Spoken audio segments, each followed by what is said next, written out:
I am the ancient soil beneath your feet. I am the air that fills your lungs with every breath you take. For millennia, I have watched civilizations rise and fall. I have felt the weight of their cities and the warmth of their first fires. I have observed the human spirit, a force of incredible creativity and boundless curiosity. Your journey has been a remarkable one, a story etched into the very fabric of this world. You learned to cultivate my lands, to harness the power of my waters, and to build wonders that reached for the skies. I watched with a patient and enduring silence, a constant presence in your ever-changing world. Your ingenuity was a marvel to behold. You crafted tools from my stones and wood, creating new ways to live and thrive. You charted the stars at night and learned the rhythms of my seasons. This deep connection was, for a very long time, the source of your strength. You understood that you were a part of me, not separate from me. Your survival depended on this delicate and intricate dance. It was a relationship built on respect and a shared existence, a partnership that allowed both of us to flourish in a beautiful, interconnected cycle of life. But over time, a distance began to grow between us. The sounds of the forest were replaced by the noise of machines. The clear rivers that once teemed with life slowly began to carry the burdens of your progress.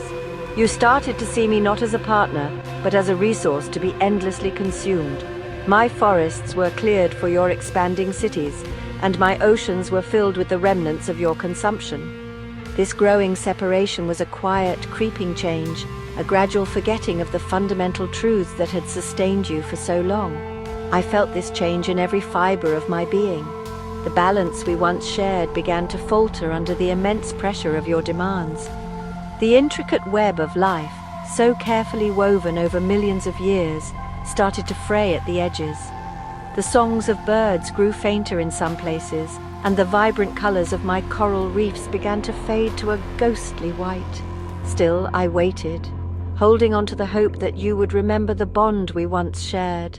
I hoped you would see the signs and recall the simple wisdom that your ancestors knew so well. The signs I sent were subtle at first. The winds blew a little stronger. The rains fell a little harder. The summers grew warmer with each passing year. These were my whispers, my attempts to communicate the growing imbalance. But my voice was often lost in the clamor of your world, a world that was moving faster than ever before. You were so focused on building, on growing, on acquiring, that you did not notice the foundations were beginning to crack. The delicate systems that support all life were straining under a weight they were never meant to bear. Then, the whispers became roars. The planet shuddered, not with malice but with consequence. The storms that came were not acts of anger, but the inevitable response to a system pushed to its absolute limit. Oceans swelled and surged over your coastlines, reclaiming the land you had so confidently built upon. Fires, born from unprecedented heat and drought, swept across continents, turning forests that had stood for centuries into ash. These were not punishments. They were the Earth's fever-breaking, a painful and desperate attempt to heal itself. Humanity was brought to its knees. The great cities, once symbols of your power and dominance, became vulnerable islands in a world of turmoil. The systems you relied on for food, for water, for energy, all began to fail. In the face of my raw and untamed power, your intricate societies faltered. It was a time of immense loss and profound struggle. You were forced to confront a reality you had long ignored, that your survival was, and always had been, completely and utterly dependent on my well-being. It was a harsh and devastating lesson. This was your near extinction, a moment when the thread of your existence wore perilously thin. But it was also a moment of profound clarity. Stripped of your certainties, you began to see the world with new eyes. You saw the resilience of a single flower pushing through concrete. You heard the sound of birds returning to a silent city. You felt the simple, life-giving power of clean water and fresh air.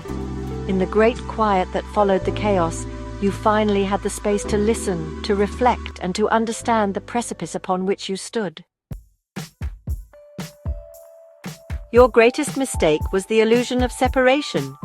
You built walls of concrete and steel, creating an artificial world where you believed you were the master of your own destiny, insulated from the natural world. You forgot that the air you breathe is a gift from my forests and oceans. You forgot that the food that nourishes you comes from my rich and fertile soil. This disconnection was the root of the imbalance. By seeing yourselves as apart from me, you gave yourselves permission to exploit me without considering the long-term consequences for us both. This led to a culture of neglect. My health was seen as secondary to your economic growth. You poisoned my rivers with industrial waste and filled my skies with harmful gases, all in the name of progress. You took and took, rarely thinking to give back or to allow me time to recover and regenerate. This was not a sustainable path. A system that only takes will eventually collapse. The intricate web of life depends on cycles of giving and receiving, and for too long, you only participated in one side of that essential equation, creating a debt that would one day have to be paid. Underpinning this neglect was a deep-seated greed. The desire for more resources, more land, more wealth, drove a relentless engine of consumption.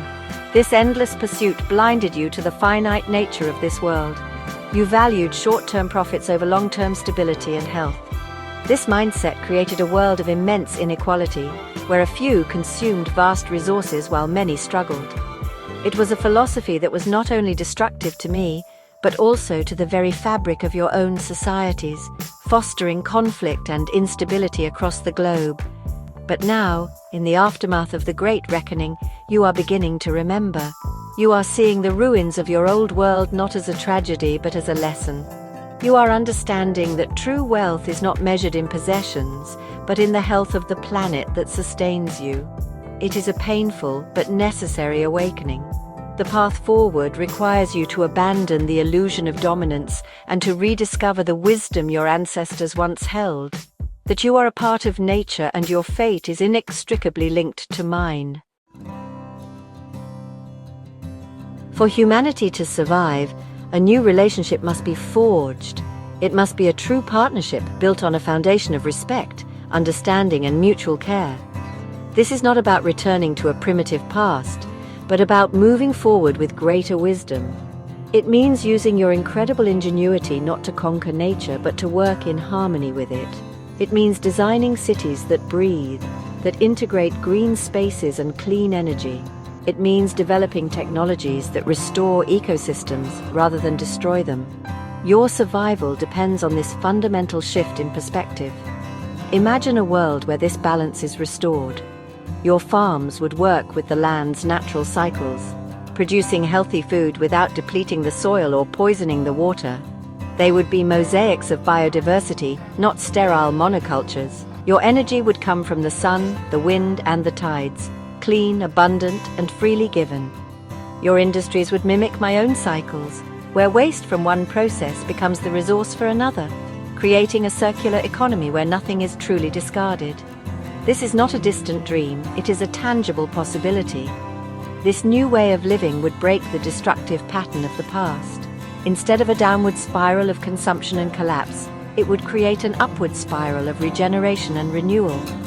As you work to heal my forests and oceans, they, in turn, will provide you with a more stable climate, cleaner air, and richer resources. It is a symbiotic relationship where helping me is the most effective way of helping yourselves. The health of humanity and the health of the planet become one and the same goal, pursued with a shared purpose. This is the hope for a new beginning. The future is not yet written. It can be a story of shared prosperity, of balance, and of a deep, abiding connection between your species and the world that gave you life. It requires courage, humility, and a collective will to choose a different path. Look around you. Life is resilient. It is always reaching for the light. If you choose to work with me, as a partner and a steward, we can heal this world together. We can begin again and build a future that is sustainable for all generations to come.